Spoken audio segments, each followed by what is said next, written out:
Living your 2018 as if it were your last year, and we are coming up on our 55th video. Have you thought about how your life is going to change when you invest energy in yourself every single day? How your 2019 is going to look? I do.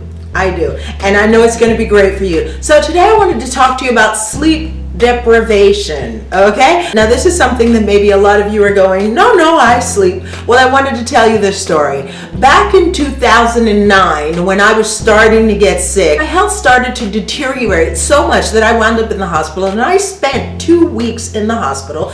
But this was in 2009, and I didn't get my diagnosis until about 2011, so I still had a ways to go. But I wanted to tell you this part of the story. Now, I'm in a hospital ward, and there were 3 or 4 people in the room with me, and things are going on at night. You know, it's a hospital. They pass through, and some people need shots and medicines and things like that. But I can remember thinking, wow, this is the best sleep I have gotten in so long, and I was in a hospital ward. Why? Because my home was in the center of the city, and my apartment was right on top of the most in bar of the moment. And this bar had hundreds of people coming in and out, and they played music all night. And I can remember that the only time I actually could get some sleep was between 3 o'clock in the morning and 6 o'clock in the morning. 3 o'clock in the morning because that was the time when all the people started to go away, and 6 o'clock in the morning because that's when they started to reopen. So therefore I had a window of 3 hours of sleep every night for about 14 years. Now, I didn't notice this. I used to toss and turn, maybe shake my fist at them out the window, but that was about all I did. And I just kept tossing and turning all night long, trying to get some sleep, which usually happened between 3 and 6 in the morning. So when I wound up in the hospital, where there was still a lot of noise, I actually realized only in that moment that I hadn't gotten a good night's sleep in so long. It was ridiculous. So I want to talk to you about sleep deprivation. So if you are in a situation right now where there is maybe someone snoring next to you, or in the next room, or there is noise outside, or there's traffic, or there's something disturbing you nightly and you just ignore it, please don't do it. Please don't do it. Try to make changes.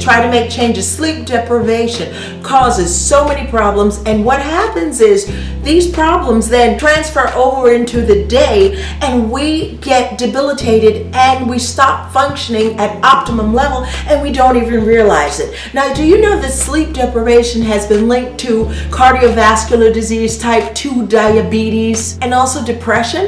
Well, I want to tell you also the symptoms of sleep deprivation. Now, apart from the fact that we may pass our days feeling a little run down and tired all the time, sleep deprivation can cause metabolic changes. It can cause us to eat more and therefore gain more weight. It can cause us to suffer a lack of coordination and motor skills. It can impair our decision making.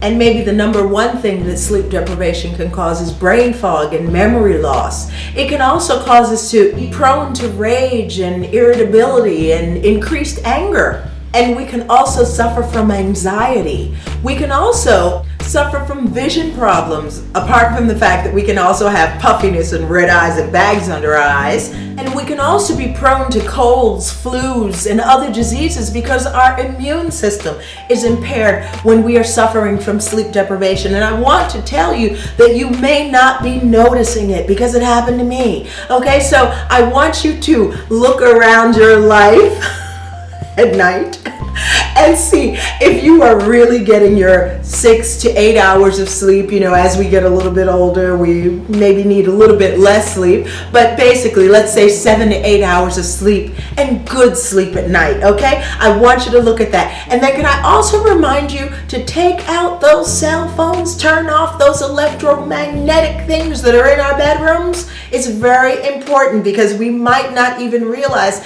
sleeping with the cell phones right by our bed is not exactly optimum for us, okay? So live your life, and love you, and please take a look at how you're sleeping, okay? See you tomorrow.